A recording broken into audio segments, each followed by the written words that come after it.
Cloud. There we go. I'm just going to record it. There we go. That's even better. All right, perfect. Hey, this is Corey Peterson. I'm so excited. We're gosh dang, I just screwed that up. Take two. Take three. Hey, this is Corey Peterson with the Multifamily Legacy Podcast. I'm so excited you're here. We've got a great show for you guys. This is episode number 21. We are smoking. I've got a good show for you today. I've got a great friend, Bob Bowman. Bob has been in the business for quite some time, and really we kind of have, in a way, a similar backstory. And Bob, I don't want to take any of your thunder here, so let me introduce you. Bob Bowman, real estate investor extraordinaire, knows a couple things about real estate. Thanks, Corey. Well, first of all, I really appreciate you inviting me onto your program. It's much appreciated. And yes, we do. You know, you and I kind of started off together back in maybe 8-10 years ago into the apartment business. I'm trying to think. It was around 2008, 2009, probably one of the worst times to get started, honestly. But you know, I'll just give you a little brief background of myself. I went to school. I'm from Indiana, went to Ball State University. And behind David Letterman, he was a few years ahead of me, but he was the famous alumni at Ball State.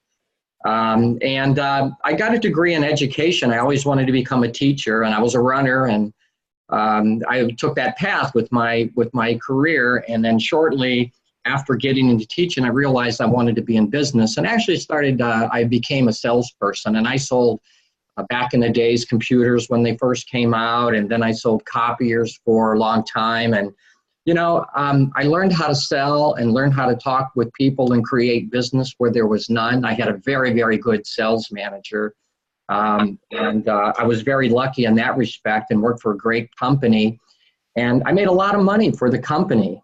And, you know, I did okay myself, but, you know, after, you know, a number of years, I got tired of working for a company. I'd watch these infomercials. I would watch Carlton Sheets and Russ Whitney, and, you know, back in the day. And I would hear about, you know, all the single family homes and that they were buying and how much money they were making. And I just dreamed, I just wish I could work for myself and do that. So one day, I went to one of those seminars, and it was a Russ Whitney seminar back in 2003. Okay. I bought the whole program. I decided that if I'm going to do real estate, I might as well get myself educated. I didn't know anything about it, and started buying single family homes and we used to do lease options with them. You know, buy the home, renovate it, get somebody in there. And because we know statistically 80% of lease options, you know, really don't work out. And so you keep the home, and, you know, you just, you know, it's a great way to make money. And we were doing really well. We live here in Central Florida. We live in the Orlando area. This was our market. Okay. And we learned all the various techniques of buying real estate. And then in 2008, 2007, things started to change. And so we realized that we needed to start selling our single family homes, because particularly here in Florida, prices had gone up so high and then were crashing so fast. We got out of almost all of our single family homes, but then we lost our net worth. We lost our income. I had long quit my job because I was doing real estate full time, and my wife had left her full-time job. We both had great jobs at the time. And then we decided that, you know, we can't do single family homes. So we really need to reinvent ourselves. So I started looking at apartments out in Daytona Beach and in Orlando and different parts of Central Florida. And I was looking for apartments maybe that were 30 units or 80 units. And, you know, I realized that, you know, going from a single family home of $40,000 to an apartment of, $800,000 or $1 million, that, gosh, I didn't have any money. Yeah, it's like, and you need money to buy real estate. So, it was really hard, and we weren't really sure which way, we wanted to turn and what we wanted to do. I knew nothing about apartments. Of course, I only knew about single family homes, because that's what my real estate education provided me, and that's what I was doing. Right. But we really needed money. That one thing, and you just got really good at that one thing, right? Yeah, we got really good at it. Became a cookie cutter. But then we ended up, we had to sell. We had to get out because our properties were devaluing so quickly. So I heard a gentleman, by the name of Dave Lindahl say, I'm going to have my very first private money boot camp and come and learn how to raise all the money you'd ever want for your deals. So I thought it was a scam. I wasn't sure. So I thought, you hear this all the time. And of course, that wasn't the case. I researched it out and didn't have a whole lot of money. I told my wife, I said, honey, I said, we need to go to this boot camp and learn how to raise money because we need money for our deals. Yeah. She said, honey, she says, Bob, she says, we can't afford it. And I said, well, we can't afford not to either. So we went up to Boston. There was over 300 people there. It was this very first one. I sat in the front row and I wanted to learn everything that I could. So he had his SEC attorney there. So so we could learn how to do it legally and correctly. And when I came back from that boot camp, it was in 2008. It was from 2007, 2008. In the first of the year of 2008, that first 90 days, I created an elevator pitch. And an elevator pitch is actually a real selling technique. It's a technique that I learned when I worked for a large company. It's a technique used by Xerox and IBM and Canon and Lanier to train their people. Yeah. And it's actually a real story. So what I did, I realized that I needed to create an elevator pitch if I was going to talk to people that did not know me, know who I was, and I wanted to, if I wanted to raise money, I needed to have an elevator pitch to create enough interest so I could talk to them about a real estate deal. All right, let me pause you for a second. I want to recap what you just said so far. You started off, you went and got in real estate. You started a certain way, and then things started to change like real estate does. and then you had to say, whoa, we need to find a new strategy. And then you thought, you kind of gravitated to apartments, but then you had a new roadblock, which was money, right? Because to buy a bigger deal, you need to have money. You then kept on through it. You found the solution. You went to more training, more education that helped you where, what you needed to go. And then from there, now you're also taking from all your life's experiences, right? Yes. And that little piece of what you're going to get ready to talk about, man, I'm going to tell you, it is magic. So go ahead. So just also when we got into this financial situation and needed money, just so that your viewers know, Corey, is that my dad, when I grew up in the projects in Gary, Indiana. My dad was a steel mill worker, and he retired from the steel mills after 35 years. And my wife, she's from Pittsburgh, Pennsylvania area, and her dad was actually a coal miner in Pennsylvania and West Virginia. And yes, before you say it, I did marry a real coal miner's daughter. Yes. So we'll get that out of the way. No, and so, we didn't have any resources. We had no jobs. We couldn't go to our parents. We had no, we come from very, very modest upbringing. Right. And so, but we had to make an entire paradigm switch. So when I came back from becoming educated, and education was extremely important, I applied what I learned into my own words and my own skills, and I created this elevator pitch. And I'll never forget, I went to my very first Chamber of Commerce meeting because I wanted to go where business people were so I could talk with people that hopefully had money. And I gave my elevator pitch that went, if I could paraphrase, hi, this was in front of probably they were having their annual meeting at a private country club. So there were several hundred people there. The mayor was there. There was the board members and the change of the new board members and the president and everything. And the country club was packed with business people all over the place. And they said, well, all of the new members raised their hand. Now would you please stand up, tell us your name, the name of your company, and what you do in 1 minute or less. And so I was in the back of the room, and as I was watching people tell them who they were and sitting down, I knew it was getting closer and closer to me. And as it started to get really close, I looked over to the side and I saw the exit door. And I said, man, I could leave right now. The anxiety and the tension was like unbelievable. I said, I could leave and nobody would know I walked out because I was in the very back. So I had the devil on one side, the angel on the other saying, no, you got to stay. This is your moment. So I stayed, and my elevator pitch was something like, it's been 10 years ago. It's something like, hi, my name is Bob Bowman. The name of my company is Radical Investments. I buy apartments in emerging markets that create great cash flow and have a strong back end. And if you're interested in knowing more about what I do, I'd be happy to talk to you. From that, I got 2 investors and $300,000, and which is on my accredited investor. I got my accredited investor form. I had it with me. Went down and talked to them. And the thing that was interesting though is that I didn't know anything about apartments. I'd never been educated about apartments. All I knew is that that's what I wanted to do. Right. So, by getting educated and creating that track talk, I was able to go out and talk to people. And within my first 90 days, I had over $1 million of signed accredited investor forms, and I knew zero about apartments. I didn't know anything. Right? Yes. Yeah. So now I go back to my wife. I said, honey, we got all these people that trust us, that are interested in doing business with us. But I don't know anything about apartments. And this Dave Lindahl guy is going to have an apartment class in Atlanta.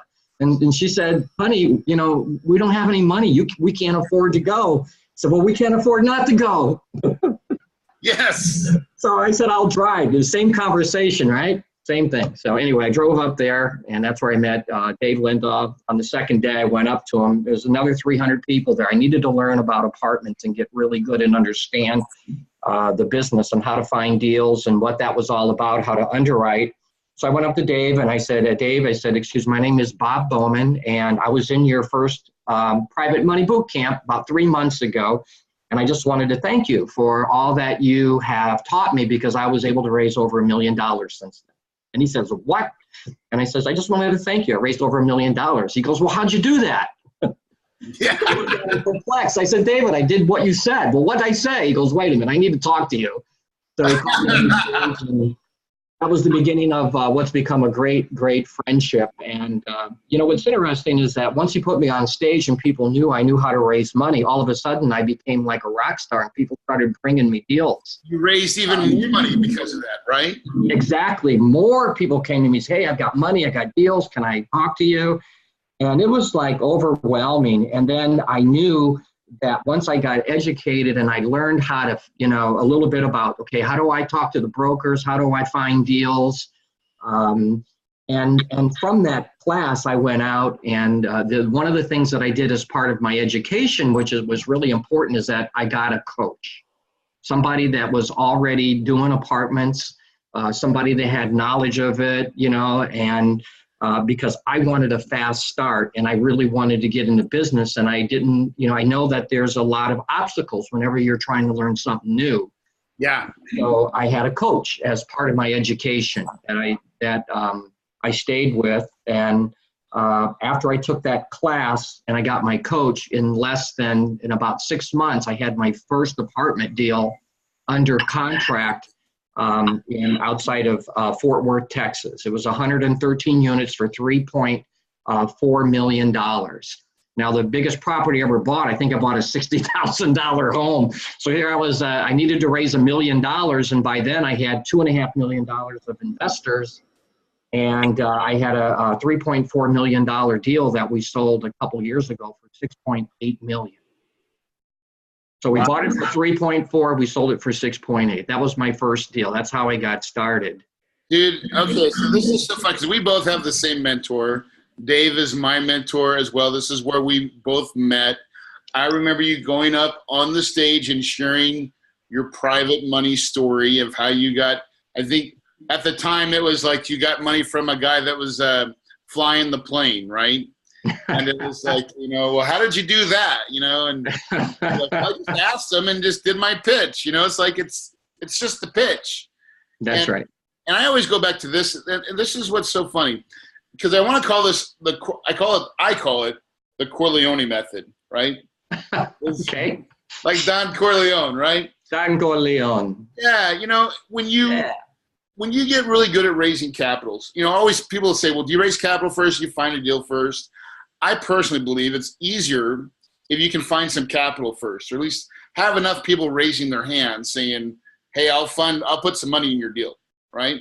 Yeah. What that does is it gives you a lot of swagger or power when you're talking with the brokers and everybody that you're going to be in front of. You may not have all the answers of how to find apartments per se, but when you have capital behind you, you can at least act confident. Yes, that's right. That's a really good point. And even though, I had private investors that were interested, finding a great deal and them then seeing the value in you in that deal and being motivated to wire the money to you for the deal, that's a little bit different. That's the other side of the coin. There's a lot of people that raise their hand. Yes. Oh yeah, I want to give you my money. And then the day that you ask them, that money kind of like disappeared like in an instant, right? Yes. We talk about this too, is when you're going to go subscribe for a deal. Let's say you have $1 million raise. How much money should you be looking to like get committed? 2.5 times is a good number, because that's statistically, out of all the deals that I've done and other people have done, if you need to raise $1 million, you need about almost 2 million, 2.5 million to be safe.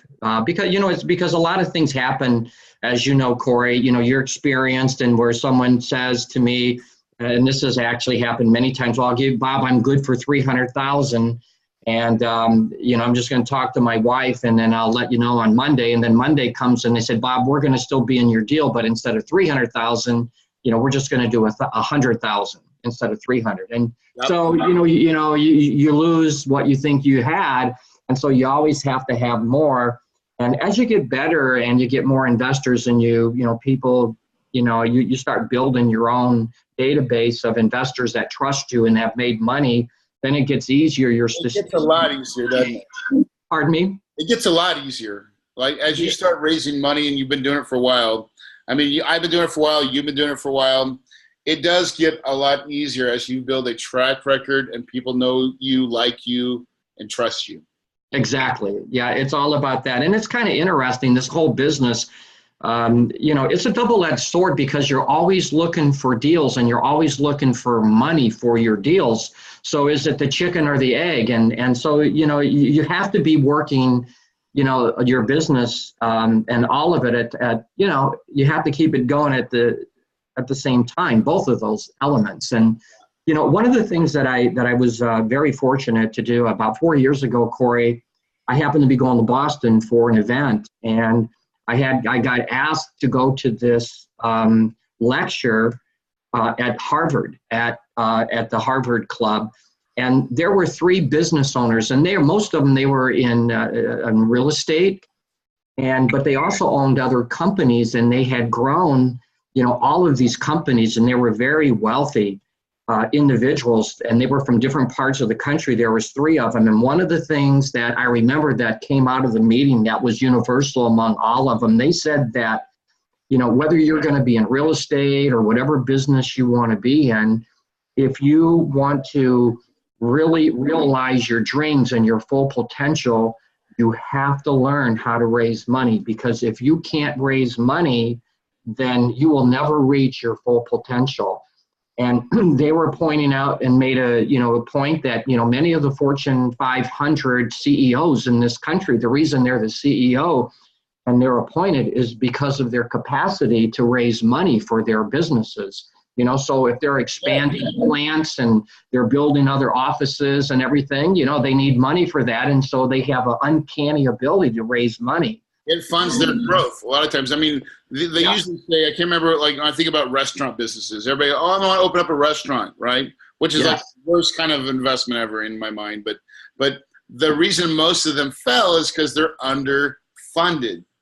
Yeah. Right? They had enough capital to put it all together, and that really is so true, right? I think people understand that is that those guys are Harvard guys. They're trained in the art of money, anyways. Yeah.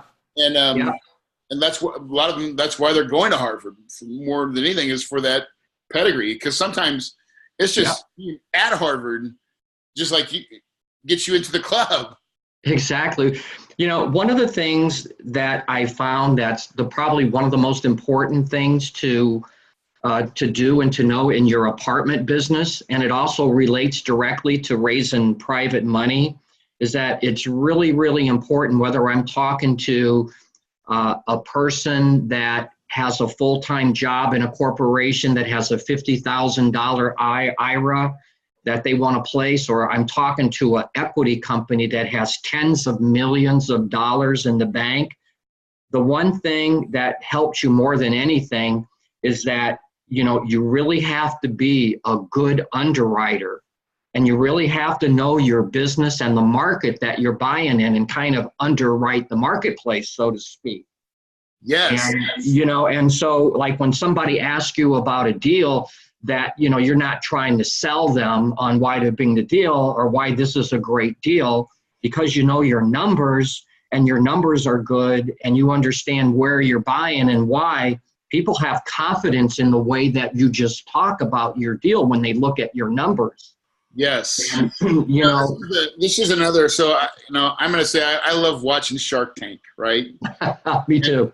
And if you watch Shark Tank, the ones that come into the tank and they don't know their business numbers and, how are things working, they never get anybody to invest with them, ever. I mean, I don't think I've ever seen it. It's never happened that I've seen. And it's always the ones that are the most confident, that really know their business inside and out.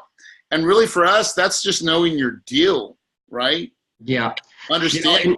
It's right. It's knowing your deal and having a passion for what you do, believing in what you do. Yeah, I remember when I did my first deal in 2009, and at that part of our country in 2008, 2009, I bought my first apartment in January of 2009, and that was the year that President Bush was leaving office. Yeah. Barack Obama was coming in, and this country was losing over 500,000 jobs a month. And people and friends are saying, Bob, what are you doing in real estate? Real estate's crashing. All my friends from Florida, what are you doing even in doing this for? Why are you in Texas? You know nothing about Texas, and so, what's interesting is that one of my investors that was going to be in my first deal decided not to be in it because of all the things going on in real estate. And he took his $250,000 and he lost it. And the guy that put their $250,000 with me got a 37% return over 6 years on their money. Boom. Yeah. So, yeah, he does, every once in a while he'll ask me about the deal, but he doesn't ask me about it anymore. I mean, but the point is that, you really need to know your numbers and, know how to underwrite and make sure that you're buying a great investment. A lot of the, some of the more sophisticated investors and people, they'll a tendency, I'm sure this has happened to you, they'll say, Corey, is this a good deal? And it'll get real quiet and say, Corey, is this a good deal? Yes. Or is this a great deal? And if you can't answer that, just in a conversational way and with some confidence, they'll probably, they'll just most likely say, well, you know what, it sounds like, this is a pretty decent deal, but I don't think the timing's right for me this time, Corey. If you get another one, I'll just wait and do your next deal. And then you lose them, right? Yeah, they come off the line, right? And you get them off the line. Quick, because I have a lot of respect for you, Bob. I've watched you operate. I've watched you say 2 letters, 1 word very many times, which is just no, right? Yeah. Right? And, I mean, you got to really master no sometimes in the business, meaning because you're very conservative and you have the reputation in amongst David Lindell, and really since I've known you, is it's always been about taking care of your investors, and you do that through the underwriting, right? Exactly. Yeah. You do it through making sure, in other words, when you are saying your projections, you are not projecting this is going to be the magnificent, benevolent deal of all times. You are saying, you're really looking at it from a standpoint of everything's going to go wrong. Mm-hmm. Yeah. What can go wrong? Exactly. Yeah. Yeah. Yeah.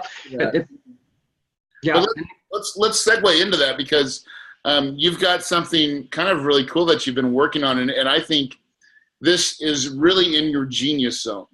Yeah, well, thank you, Corey. And I mean, it's a little bit of a plug, but it was really out of a necessity. As my business was growing, I wanted to get into different forms of real estate. I wanted to get into commercial more because cap rates are, a little bit tough right now with apartments. They're pretty compressed.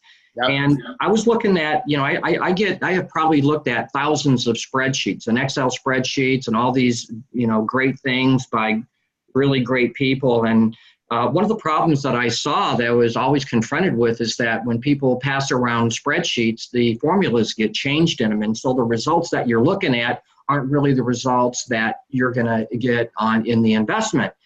And, true story, somebody that I'm not going to mention their name, but they had sent me a deal. They put a deal under contract for $19 million. And I'm looking at their deal, and, they own quite a bit of real estate. And I called them and I said, called the so-and-so. I said, is this the spreadsheet that you're using for your business? And they said, yeah. I said, we use it for all of our deals. They says, well, do you know that your formulas aren't calculating correctly? Well, that $19 million deal, after the formula was corrected and we made the correct adjustment for their property taxes, the deal was only worth $11 million. They had it under contract for 19. So, we told them, well, obviously we're not interested in this deal unless the seller's willing to get an $8 million haircut. So, over time, what I decided to do is I decided to create my own software product for underwriting apartments and also for all kinds of commercial real estate, whether you want to buy a medical office building or, a little retail center or shopping center or just anything. Storage units, but I, was particularly focused on apartments and value-added opportunities. And I hired a programmer out of Tampa, Florida, and then we hired a senior programmer out of India. And 24 hours a day, we were designing and they were programming 24 hours a day. And I just recently, within the last few months, it's an internet-based subscription software called Commercial Underwriter. And so anybody that, might be interested in a software tool like this, please get with Corey and you can get you some further information on it. It's called Commercial Underwriter. We'd be happy to, at some point in time, show it, if people are interested in just taking a look at it. We can do that. So, but I did this because, the people that I work with, Corey, some of them, they don't know a whole lot about real estate. So they need something really simple yet comprehensive to look at so they can understand how the investment's going to perform, because as we all know, too much detail and too much information, it confuses the mind, and a confused mind says, no, I'm not going to be in your deal because I just don't understand it. Right. Also, but when you're working with a lender and, you're trying to get larger money and you're working with an equity partner or more sophisticated investors, they want to know all the detail. They want to know what the net present value is and the internal rates of return. And they want to see the reversion cap and how it's different than your entry cap. And they want to be able to understand, a great deal more because a lot of them have their own underwriting templates that they use to underwrite your deal. So yes. That's why I created this software, because it encompasses all of these things. So it can be with the newbie and also to the kind of, I'll call it Wall Street grade type of private capital that may come into your deal. That's correct. And, because of all the fields and all the information, especially when you're starting off and you're just buying apartments, and there's so many fields sometimes when you're learning, it seems a little bit overwhelming. So I dummied it up for myself so I couldn't forget anything or make a mistake. So anywhere that I need to input something, it's highlighted in dark yellow. And I call the software, when you go out and look at it, it's called, the tagline is simple input, sophisticated output. And that's exactly what it is. So I'm excited about it. And I wrote it for myself, and there's a lot more to come. And I really didn't realize that it had market appeal when somebody pointed it out to me. And because I just got tired of using other people's and spreadsheets and not being able to underwrite deals that, and be really definitive about the way it needed to be, something that would be quick, efficient. I even have a quick check within 5 minutes or less. You can take certain financial numbers, put it in, and from 30,000 feet, decide if you even want to underwrite. It's called quick check. So you can just go in. I want to get my hands on it. I want to play with it. I'm actually developing my own little smaller, just for apartments, little, underwriting template. But I've been searching for something, and I just, we talked about this a little bit earlier before we came on. But man, I'm super excited about what you got, just because I know your background. And I know that you probably put this is, in my mind, it's a passion of yours. Is the one thing that you're always looking for is, I need to, different inputs that I need to put in for different things that go on at the property. I want to be able to account for it, right? Especially in the value add stuff. Yes. It's really good. As a matter of fact, we're going to have soon, we'll have a multi-user version. And the biggest thing too is that when you're communicating with investors about your apartment deal and you're trying to get them, interested and involved, one of the things that takes a tremendous amount of my time, I don't know about you, to really put a nice property package together is the time it takes. And so what we're doing within the software, because of all the financial statistics and the way it's laid out is already integrated in the software, we're actually going to, one of the developments this year is going to be, I want to be able to create a professional property package, for my investors right out of the software. Instead of taking 30 hours, I can do it in 30 minutes. Dude, and so every time I've put a property packet together, right? It is, it's a painful experience, by the way, right? It is. That's why I want to do this. It's more painful. I actually sub it out to another person to do, right? Yeah. Here's where this is the painful part, is that there's always errors, right? And my last one, I think I've found everything, every mistake, because they're taking information from one place and putting it in another place. And exactly. One keystroke, and then all my numbers don't jive, right? Yeah. And so that's what happens. And my wife's like, well, this doesn't make sense. And I'm like, oh my gosh, I just want to bang my head. And I'm like, because it's so simple if we could just take it from the main data place, right, and transfer. But we have to manually enter these numbers, and it's just to make a packet. So exactly. That's a pretty big deal, man. Yeah, it's going to be a pretty big undertaking. And just so you know, the quality is that of what I'm going to do, Corey, is, a property package is probably one of the most important tools that a real estate broker has, because he's trying to capture the listing from the seller that wants to sell his apartment. And then that property package has to go out to other buyers and potential buyers of that investment. So a real estate broker's property package is, one of the most important tools that they have. So I have 2 large regional apartment companies, and that I'll be working with the owners, and we're going to get their input, and they're going to help us create the property package. So if I can create a property package that a broker would use, then I would use it, and I know that it would be good for the community in whole if they could create the same type package. Exactly. So the owners of the apartment companies have agreed to help us create this property package. And so where do we go to find it? It's Commercial Underwriter, but is that .com or is that? I'm sorry, .net. CommercialUnderwriter.net is where we'll find the product. Yes, www.commercialunderwriter.net. Okay, we're almost 45 minutes into it. I want to I want to segue into some tips. Out of all things Bob Bowman, that you could give any of my listeners to give them a little treat.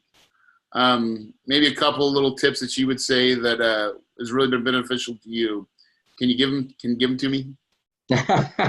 Well, I think the thing that we kind of touched on a little bit, the biggest tip is to get yourself educated, and surround yourself by like-minded people that are interested in what you're doing, because when you're getting started, there's plenty of people that are going to naysay you and say, well, what are you doing that for? And, you don't know anything about that, and that want to discourage you. But, if you got to get yourself educated, you have to take action and become a really good underwriter, know your numbers, know your investment and create your model. And then, I don't have a lot of tolerance for risk, so my model is pretty conservative, and I only buy cash flow properties. But I would say that, if you learn how to underwrite, you take action, you get yourself educated, and you continue to educate yourself,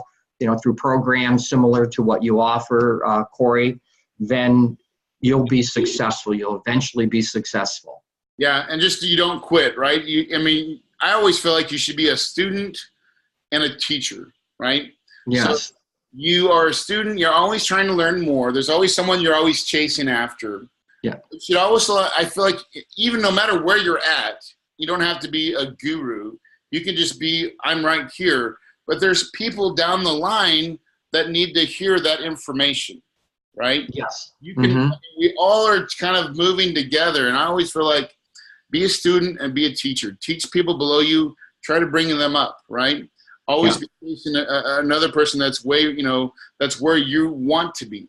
Right. That's right. And one of the things I've learned from sales and just in life in general, and particularly with my apartment business, is that, if you have these goals, for your apartment business, whatever they may be, if you want to get ahead, you have to find a way to help somebody else get ahead first. And I'm always a big believer in, if I can find a way to help somebody, then it's going to come back to me. And it does. And you may not see it right away, but it's really important that, like you said, to help others. I like to give a hand up, not a hand out. Big difference. Yep. And so one of the ways that, you can do that for yourself is, just have a mastermind group of people, of like-minded people, of maybe 2 or 3 people to get started, to share ideas and talk about the business and hold each other accountable. That's another tip. That's something I did when I first got started. Me too. Right. It's just amazing. Now my network of people is so large, I can't mastermind. But I just mastermind with 1 or 2 people typically. And that's, I always find that you have big groups kind of get a little complicated. There's lots of egos and stuff. Smaller groups tend to work really well, in my opinion.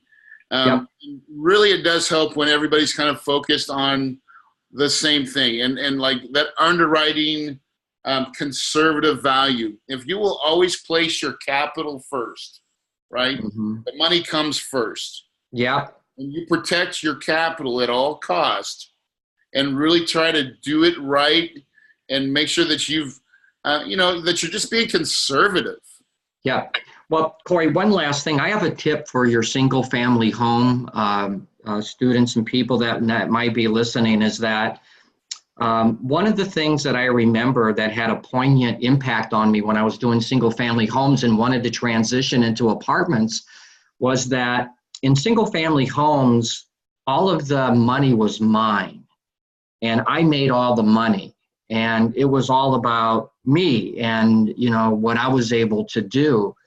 But when you transition to larger deals, it's common, and you should always look for and have a partner that will complement what you do. And part of that, mental and emotional transition is realizing that when you look at the money, well, you have to be willing to be a good sharer, and share equally into it, because it's a different mindset as opposed to when you did everything yourself, you made all the money yourself, but you really, as long as I have been doing this, it's probably been about 10 years, even if I could take down a deal by myself, I'd always want to have a partner. Only because from a business perspective, it makes good sense to have somebody to share in the risk with you, to share ideas, because, sometimes, things are tough and, you have decisions to make, and it's always good to have somebody that you can talk to that understands that investment and understands the dynamics of the people in the investment. And then the last thing with that being in mind is make sure that you pick your partner or partners wisely, because it doesn't matter how much money they have, but if the chemistry is not good, or the other person's not willing to work as hard as you, or there's not a good complement there, your investment is going to struggle and could potentially fold. And that's not what you want. It makes it really hard. And we'll all, we all have a partner that is undesirable to us at some point, and that's how you learn. But you want to minimize that. Find somebody that you really want to work with. That if you're good at raising money, find somebody good at buying deals. Yeah. But get in the mindset you have to have partners, and you want to have partners, especially when you're reaching, just for the qualifications on the net worth and the liquid that you need to have. Dude, that is sage advice, Bob. Man, I want to thank you for coming on and taking the time. I promise, we are going to either do I have these things called Kahuna Concepts. I maybe want to get on another Zoom or call once we kind of figure it, like you show me all the bells and whistles, and we can do one like on a share screen or whatever. Yeah. Just kind of tease, just to show what it's capable of. Sure. I would love to give that out, and we can post it on Facebook or something, or YouTube for my tribe, because I'm really interested in that. And Bob, man, it's a pleasure, brother. We don't get together enough. We should make it a point that we should hang out more often, because I value you and your wife. And let's just talk about your wife for just a quick second. She's not no stranger to this deal either. She teaches for Rich Dad, does she not? Yeah, Rich Dad, right there out of Phoenix. I think they changed their name again, but yes, it's Rich Dad. It was a part of Rich Dad Education, and she's been doing that. She teaches the commercial class that she actually wrote, and she also teaches a mobile home park class for them. So she stays pretty busy. She's currently in Pensacola doing a mentoring with a couple investors that own a bunch of apartments that asked her to come up and work with them. So she's the one with all the experience. She's been doing it a lot longer than you and I combined, I would think. But, she's been a really good partner on the back end, particularly, on the financial side. After you execute the deal, she's really involved in the business that way. So, dude, again, hey, thanks, buddy. I really appreciate it. For people that want to get a hold of you, how do they find Bob Bowman? The website? We're going to expand our software website, and there'll be some more information there, because I'm redoing a few things. But if anybody wants to call me or send me an email, they can email me at bob_Bowman@outlook.com, and I'll be happy if they want to talk about the software or anything. I'd be happy to, share any thoughts and help them in any way that I can. My phone number is 321-239-0647. That's 321-239-0647. And if you didn't get it, you can always call Corey. He has my info. Hey, man, dude, I wasn't even expecting that. That is way cool, brother. Man, you're the salt of the earth. I just love when I get around you. I get excited. You motivate me to be better. So yeah, and same here, Corey. I'm so excited for your successes, and it's really nice to reconnect. And I appreciate the opportunity, and hopefully, we've been able to touch somebody and help them in some small way. And if so, tonight was a success. Rock and roll, brother. Hey, thanks a lot. You have a great day. Yeah, you too. Thanks. All right, bye. Boom. All right. We want to stop the recording.